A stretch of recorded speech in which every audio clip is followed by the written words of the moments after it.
Ketika kita stres, asam yang dikeluarkan oleh tubuh kita banyak dan hormon-hormon akan lebih banyak mengaktifasi seperti pengeluaran enzim-enzim di lambung itu akan menjadi teraktivasi lebih banyak. Jadi ketika stres sangat mempengaruhi faktor resiko terjadinya keluhan mah ataupun keluhan saluran cerna yang lainnya.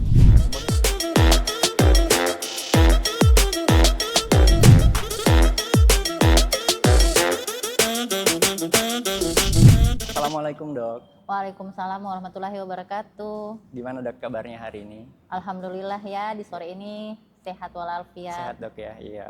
Nah dok, kadang kita sering mendengar istilah asam lambung sama mah. Sebenarnya apa yang mendasari kedua istilah ini dok? Asam lambung itu sendiri adalah asam yang dikeluarkan oleh lambung yang biasa kita sebut hidroklorida. Jadi dia fungsinya bagaimana sekresi asamnya itu untuk menekan, dia mekanisme protektif buat lambung. Jadi dia menurunkan jumlah bakteri di lambung, dia mencerna protein, itu salah satu fungsi dari asam lambung. Sedangkan mah itu sendiri biasa orang yang menyebut dengan dispepsia, atau sindrom atau gejala yang berhubungan dengan keluhan dari asam lambung itu sendiri. Ya, oke. Apa saja dok yang penyebab utama seseorang mengalami yang namanya mah dok? Jadi faktor yang menyebabkan biasanya orang sebut bukan mah, asam lambung atau itu yang kita kenal dengan dispepsia, itu faktor apa saja? Banyak. Bisa karena faktor makanan, faktor stres, faktor ada yang biasa juga kita sebut penyebabnya adalah salah satu kuman yang kita sebut dengan Helicobacter pylori. Oke. Kalau untuk penyebabnya kenapa asam lambung itu bisa meningkat itu apa saja dok? Faktornya yang menyebabkan asam lambung meningkat itu banyak faktor karena adanya ketidakseimbangan antara faktor defensif dan faktor protektif dari struktur dari asam lambung itu sendiri. Oke, kalau terkait dengan makanan dok, seberapa besar sih pengaruhnya terhadap peningkatan asam lambung? Nah, makanan, beberapa penelitian mengatakan ada beberapa makanan tertentu yang menyebabkan bisa meningkat asam lambung. Biasanya contohnya misalnya nih, makanan yang mengandung asam yang terlalu tinggi, terus alkohol, terus roti-rotian. Selain itu kafein itu juga menyebabkan peningkatan jumlah sekresi dari asam lambung. Oke, kalau ini dok terkait dengan bagaimana pengaruhnya makanan pedas, makanan yang asam, ataupun bahkan kopi ya dok ya, itu bagaimana sebenarnya secara berlebihan itu bisa mempengaruhi produksi asam lambung dok? Nah, faktor-faktor tersebut itu menyebabkan penghambatan dari sekresi asam lambung sehingga faktor protektif dari asam lambung akan menurun sehingga menyebabkan kadar asam di lambung itu meningkat. Oke, nah bagaimana dok dengan orang-orang yang kadang yang sering mengonsumsi kopi atau ingin suka makan makanan pedas tapi dia tidak mengalami mah? Kenapa itu bisa terjadi dok? Setiap orang kan mekanisme pertahanan tubuhnya itu berbeda-beda. Ada orang yang memang struktur mukosa lambungnya bagus dan beberapa jumlah tertentu baru bisa menyebabkan kadar asam lambungnya itu meningkat. Ya, faktor-faktor itu yang menyebabkan tiap individu berbeda. Kapan nih dia bisa memiliki gejala dispepsia, berapa jumlah yang dia makan bisa menyebabkan dispepsia. Nah itu banyak faktor sih yang menyebabkan perbedaan tersebut. Nah, seberapa penting sebenarnya pengaturan jam makan itu dok dalam mencegah kekambuhan mah? Jadi beberapa penelitian mengatakan bahwa orang yang makannya tidurnya kurang dari 3 jam setelah makan terus dia tidur itu meningkatkan resiko terjadinya dispepsia ataupun yang dikenal dengan gastroesophageal reflux disease. Jadi sebaiknya kita nih makan jangan tidur atau berbaring setelah makan, nanti lebih dari 3 jam baru kita boleh lakukan itu. Oh iya, banyak yang kita lihat di kondisi sekarang ya dok ya, habis makan langsung tidur. Nah itu biasa menyebabkan reflux dari asam lambung itu bisa balik kembali. Ya itu yang bisa menyebabkan baret dari esofagus, kerusakan dari struktur esofagus. Berarti sebaiknya dok yang harus kita lakukan setelah makan itu seperti apa dok? Setelah makan itu sebaiknya kita jangan langsung berbaring, kita istirahat dulu, duduk-duduk dulu, nanti 3 jam setelah makan baru boleh kita berbaring. Nah, Kalau terkait dengan orang-orang yang mengalami mah dok, yang mana sih sebenarnya yang paling dianjurkan? Apakah kita makan sedikit-sedikit tapi sering, atau kita makan sesuai dengan porsi yang seharusnya pagi, siang, sama malam? Nah, sebaiknya kalau orang memang sudah sudah didiagnosa suatu GERD atau suatu ada ulkus peptik, kan itu untuk penyakit mah itu luas ya Iya, Fajar. iya. Ada yang disebut dengan ulkus peptik, ada yang Iya. disebut dengan GERD. Nah, sebaiknya bagaimana nih pola makan sebaiknya? Apakah makan sedikit tapi sering, ataukah makannya yang langsung banyak, ataukah pola makan yang biasa? Sebaiknya orang dengan yang punya resiko penyakit mah, sebaiknya pola makannya itu sedikit tapi sering. Oh, Tidak boleh yang langsung banyak karena dia akan menyebabkan komotilitas dari bekerja keras dari struktur dari lambung itu sendiri. oke. Kalau misalnya pagi dok, kita yang sering sarapan, apalagi orang-orang yang di Makassar sekarang pada Ngopi nih kenyataannya pagi. pagi-paginya langsung nasi dok. Itu boleh Makan nggak sih berat dok? langsung. Makan berat langsung itu boleh Nah, nggak sih dok? sebenarnya kalau makan pagi dengan yang berat langsung itu sendiri sih sebenarnya belum ada penelitian yang mengatakan bahwa dengan makan porsi besar pada pagi hari justru akan menyebabkan kerusakan lambung. Tidak ada.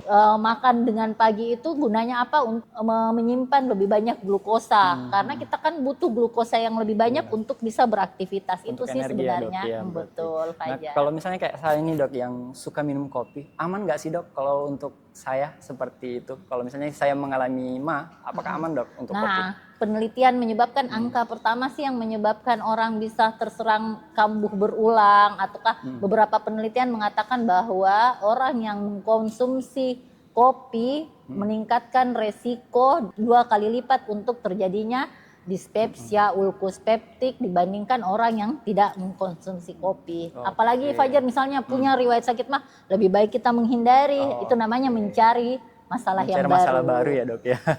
Nah bagaimana dok pendapat dokter tentang diet-diet tertentu dok, seperti intermittent fasting ya bagi orang-orang yang penderita mah itu dok? Sebenarnya untuk intermittent fasting itu sendiri sih sebenarnya prinsip awalnya apa sih yang kita harapkan dari intermittent fasting? Pertama, intermittent fasting itu baik untuk orang-orang yang misalnya punya obesitas kan, orang-orang dengan malignansi. Kenapa? Intermittent fasting itu tujuannya kita membuat apoptosis atau kematian sel. Kenapa? Karena kalau kita makan kadar gula darah tinggi, untuk sel-sel yang jahat itu makanan yang paling bagus adalah kadar gula. Jadi intermittent fasting itu ada manfaatnya buat orang yang mah, khususnya apalagi orang-orang dengan penyakit-penyakit kronik tertentu ya. Itu bagus, intermittent fasting itu bagus untuk orang sakit mah. Berarti tidak semua orang boleh melakukan Iya, intermittent fasting ya tidak dok? bisa. Ada tertentunya saya Iya, ya, dok. Nah saya dengar-dengar juga dok untuk peningkatan asam lambung itu dipengaruhi juga oleh stres. Itu gimana dok?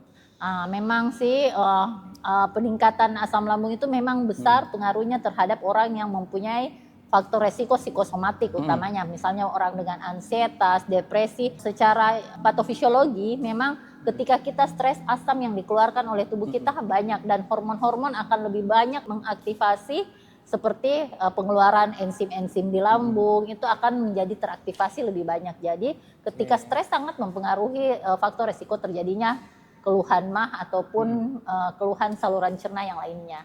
Oke, bagaimana dok sebenarnya cara kita mengatur pola stres supaya kita terhindar dari stres itu dok? Nah harus nih kita koreksi dulu apa nih faktor stresnya dari mana. Kita harus cari tahu stres itu kan sebenarnya bagaimana terapinya, behavior terapi, terapi perilaku yang bagus, bagaimana kita mengeksklusi. Sebenarnya kalau terapi stres itu sendiri sebenarnya dari kitanya sendiri bagaimana. Kalau memang sudah mengganggu, sebaiknya kita konsultasi ke dokter psikiatri. Oke. Nah kalau dari pengalaman dokter sendiri nih, kasus apa yang paling sering dihadapi dok terkait dengan asam lambung?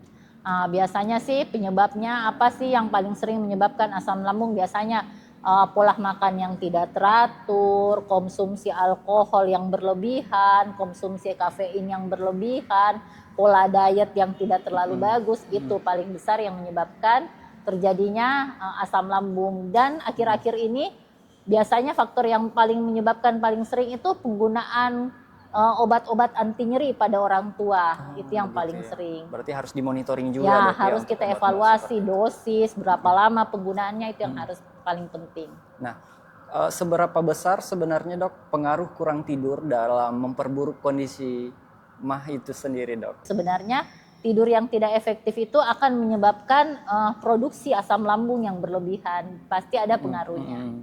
Nah, dalam kondisi apa sih sebenarnya dok pasien harus memeriksakan ke dokter?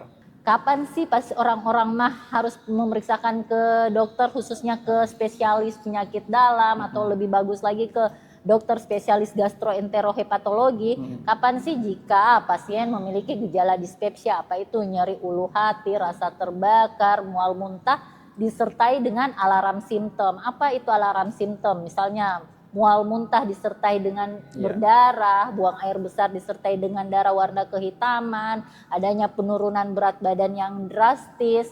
Nah, itu adalah suatu alarm simptom untuk dilakukan segera ke dokter spesialis penyakit dalam ataupun ke dokter spesialis gastroenterohepatologi. Oke, kalau ada gejala dok ya harus segera Ya, ke dokter ya dok ya. sebaiknya. Dok, saya sering mendengar istilah-istilah yang hampir mirip. Apa sih sebenarnya perbedaan antara naiknya asam lambung, dispepsia, GERD, ataupun tukak lambung dok? Nah, dispepsia itu sendiri adalah suatu sindrom ya. Sindrom adanya keluhan nyeri ulu hati, mual muntah itu adalah sindrom. Sedangkan GERD atau yang kita sebut dengan gastroesophageal reflux disease adalah suatu diagnosis. Jadi kenapa bisa terjadi GERD? Akibat terjadinya penurunan dari sphincter esofagus bagian bawah. Jadi kalau GERD itu diagnosis, sedangkan yang ulkus peptik adalah suatu diagnosis. Untuk mendiagnosis suatu ulkus peptik berarti ada suatu kelainan dari struktur dari mukosa lambung. Biasanya kita lakukan pemeriksaan endoskopi. Nah dok, sebenarnya seberapa besar potensi kematian dari penyakit meningkatnya asam lambung ini dok? Ya, jadi ini Fajar dari penelitian bahwa pasien-pasien dengan resiko penyakit mah berulang, apalagi sudah terjadi ulkus ataupun gastroesophageal reflux disease, resikonya itu yang paling komplikasinya kalau bukan baret esofagus, struktur esofagus yang paling jelek ini yang biasa disebut adenokarsinoma esofagus. Nah, angka kematiannya bisa meningkat sampai dengan 4 kali lipat jika pasien-pasien tidak tertangani pada saat awal didiagnosis.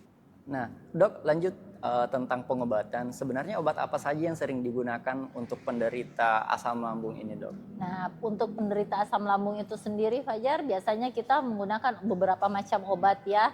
Sebenarnya ada golongan obat yang namanya H2 reseptor antagonis yang biasa kita sebut ranitidin, simetidin. Terus yang kedua ada disebut dengan proton pump inhibitor. Nah, itu yang omeprazol, lansoprazol, esomeprazol. Tujuan obat-obatan ini adalah menghambat sekresi dari asam lambung itu sendiri. Oke. Nah dok, ini sedikit ada yang seru nih dok terkait mitos dan fakta. Mungkin dokter bisa menjawab dengan penjelasan singkat dok ya. Jadi asam lambung naik karena kebanyakan makanan pedas. Itu mitos atau fakta? Makan pedas itu sendiri sebenarnya kita pakai pedoman dokter gastroenterohepatologi 2024 ya. Di situ jelas tertulis tidak ada makan pedas, tapi jumlah asam dari makanan-makanan pedas itu sendiri kan memang tinggi, pH-nya tinggi. Jadi sebaiknya memang makanan pedas itu bisa memicu terjadinya di sindrom dispepsia atau nyeri ulu hati. Nah yang kedua dok, air hangat bisa menurunkan asam lambung. Itu mitos atau fakta? Mitos. Mitos ya. Tidur setelah makan bikin asam lambung pasti kambuh. Mitos atau fakta? Itu fakta. Seperti yang kita jelaskan sebelumnya kan Wajar, tidur dengan durasi yang kurang dari 3 jam setelah makan akan menyebabkan reflux dari asam lambung itu bisa meningkat ke esofagus. Jadi itu fakta. Minum susu bisa menetralkan asam lambung. Itu mitos atau fakta dok? Dari penelitian kita kan harus lihat penelitian ya. Itu seperti mitos. Jadi nggak ada penelitian yang bilang dengan minum susu malah di penelitian yang sebelumnya itu coklat bisa menyebabkan sindrom dispepsia atau bahkan bisa menyebabkan resiko terjadinya GERD. Jadi tergantung, kalau susu coklat pasti dia akan menyebabkan resiko terjadinya sindrom dispepsia. Nah terakhir dok, kira-kira tips apa nih dok yang bisa diberikan ke sobat sehat sendiri untuk menghindari meningkatnya asam lambung atau Nah. MAH ini. Bagaimana sih tips untuk mencegah terjadinya dispepsia atau nyeri ulu hati? Pertama, kita harus melakukan pengaturan jam makan. Iya. Terus menghindari makanan-makanan yang bisa menyebabkan kadar asam lambung meningkat seperti alkohol, asam-asaman, kafein. Dan jika orang yang obesitas, penurunan berat badan itu penting untuk mencegah terjadinya gastroesophageal reflux disease. Terus yang selain itu bagaimana pola kita tidur, istirahat, faktor stres yang dicegah, dan pola makan, jangan setelah makan jangan langsung berbaring, itu juga penting. Saya Baik. kira itu saja, Fajar. Baik, terima kasih banyak dokter atas informasinya yang sangat menarik hari ini. Semoga dokter juga sehat selalu.